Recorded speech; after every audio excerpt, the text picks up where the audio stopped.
What's up, y'all? Welcome back to the channel. Today I am going to review Code 8 Part 1. So, this movie is dope. Or this universe is dope because there's two Code 8 movies now, right? This universe is dope. So, this mixes sci-fi, Terminator, a little bit of X-Men, and a little bit of its own flair. And shout out to them because it is filmed in Toronto. So if you live in Toronto or you've been to Toronto a lot, you will recognize some of the places where this has been filmed. So yeah, so this is the first one. Stephen and Robbie Amell got crowdfunded. So this one is where the series kicks off, right? And I haven't seen part two yet. I can't wait to see part two.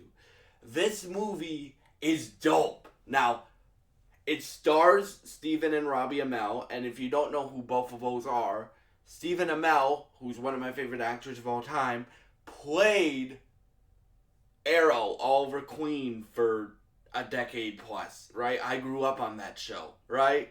And another show I grew up on, Robbie Amell played Ronnie Raymond, aka Original Firestorm, on The Flash. He's also and they've also done a lot of other things. Like Steven's done a show called Heels. He's also about to be the star of a new Suits spinoff, which I can't wait to watch. Called Suits LA.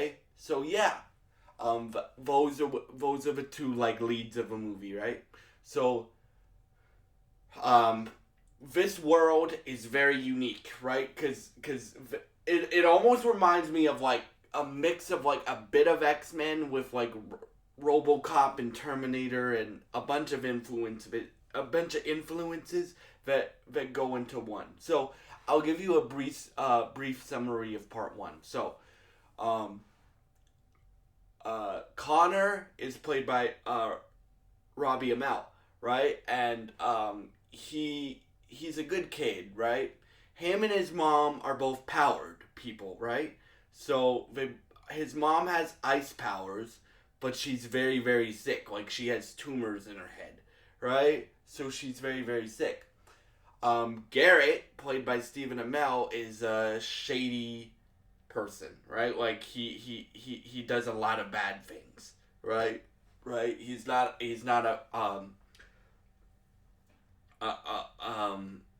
he's not afraid to cross the line, if you know what I'm saying. So he does a lot of bad things, right? And guys, just to let you know, this is like an R-rated superhero movie. Basically, it's an R-rated movie, right? And so the plot of this movie is um um Connor and Garrett are the two main leads. So Steven and Robbie are the two main leads, and Connor is trying to save his mom because his mom is basically dying, right? Because her powers are going out of control, and in this universe, like powers are like outlawed, right?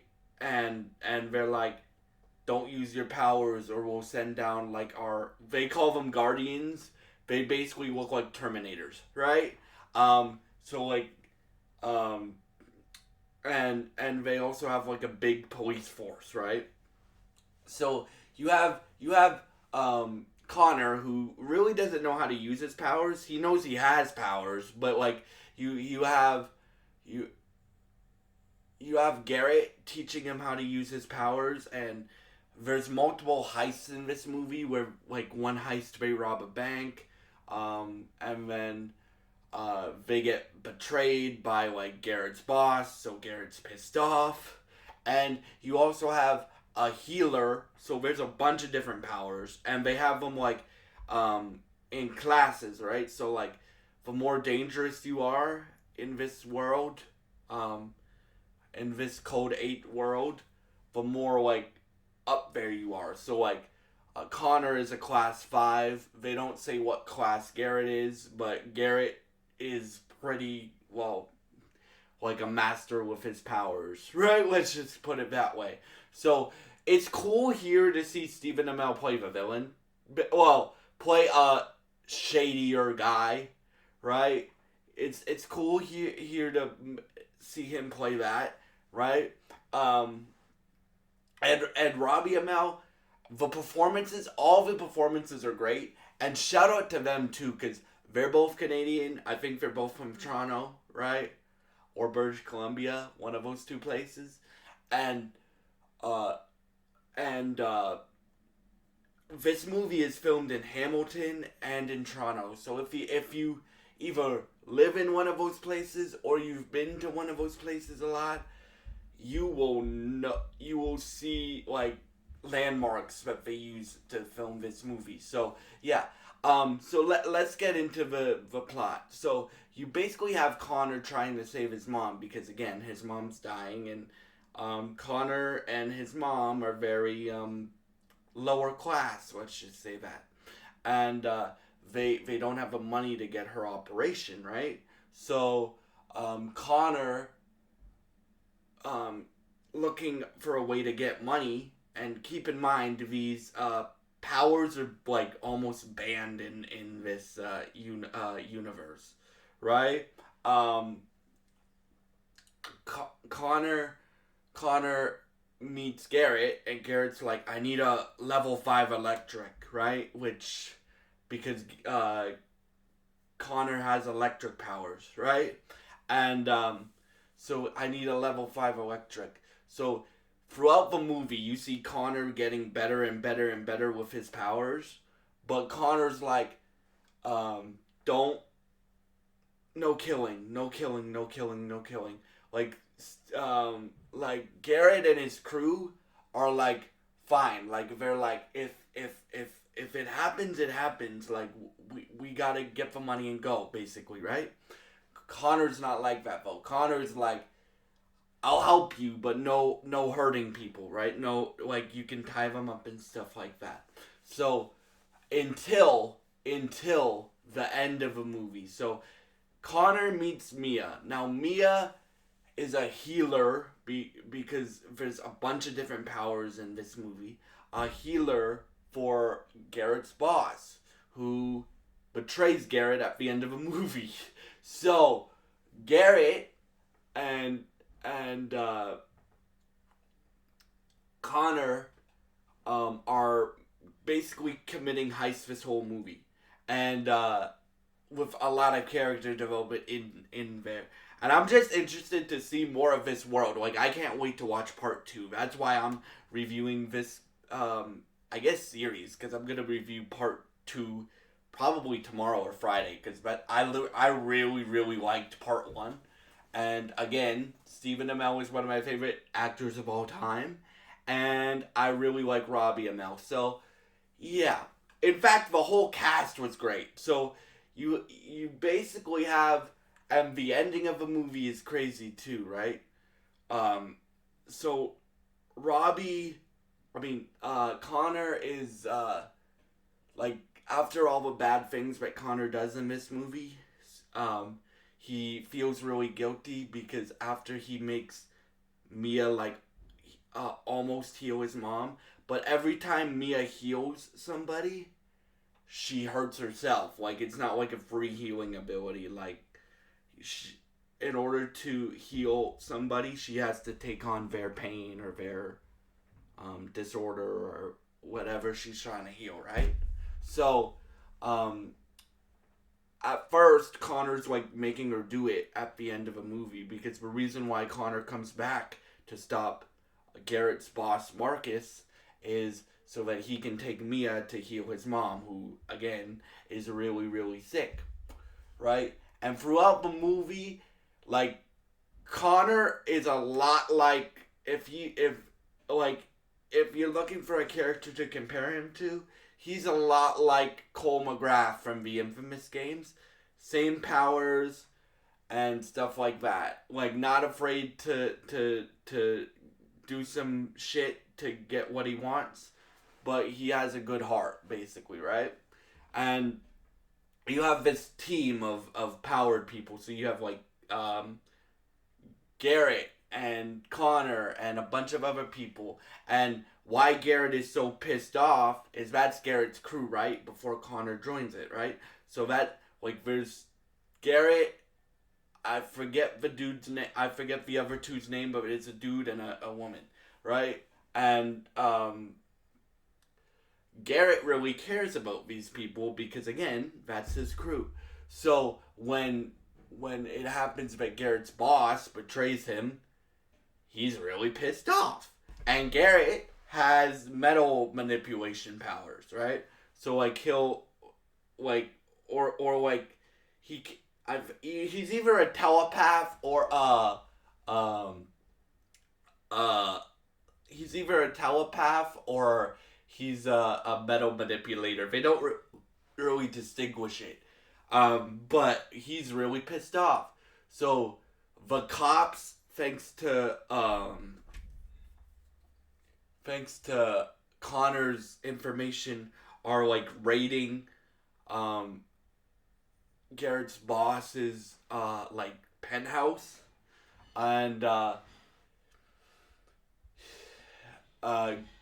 Garrett's boss is like getting away, right? So he Garrett takes down his boss, and then his boss has a bodyguard who Garrett doesn't like. So they start fighting because Garrett has like a gun and multiple, like he uses his powers with one hand and the gun with the other. So and it's basically a fight between Garrett and his boss's bodyguard while his boss is on the ground. And while this is happening, his boss is like, Mia, heal me. But Garrett's boss is a bad person to Mia. Let's just say that. Like, he doesn't thank her for her services. He basically makes her do his services, right? So, and then and then Connor needs Mia to heal his mom, basically, or else she'll die. And so Connor and Garrett team up and kill Garrett's boss's bodyguard, and then Garrett kills his boss, and then Garrett's like, "Do what you need, kid," or come on, why'd you come back here? Oh, for this? And then he takes Mia to her hospital room, his mom's hospital room. Connor does, and he's like, heal her, and he has like a gun to her head, right? And he's like, heal her, and so she starts to heal. But again, like I told you guys, every time she heals, and his mom is really, really, really, really, really sick, like on her deathbed type sick, and he realizes, what am I doing here? Like, why am I making this girl do the things that Marcus made her do? And I didn't like how Marcus treated her, and I'm treating her the same way. So throughout the movie, though, you see that Connor doesn't want to do the bad things that Garrett does, basically, right? And so at the end of a movie, Garrett like turns himself into the cops, and is like, and I've watched interviews with Stephen Amell and Robbie Amell, and they say there's a 5-year time jump between part 1 and part 2. And part 2 came out last year, but I'm getting to it this year, so I can't wait to review part 2 for y'all. But I love this movie. Like, I would give it a 9 out of 10. Like, that's how good I think it is. And bro, this is like homegrown talent, right? Like, you guys know I'm Canadian, right? So I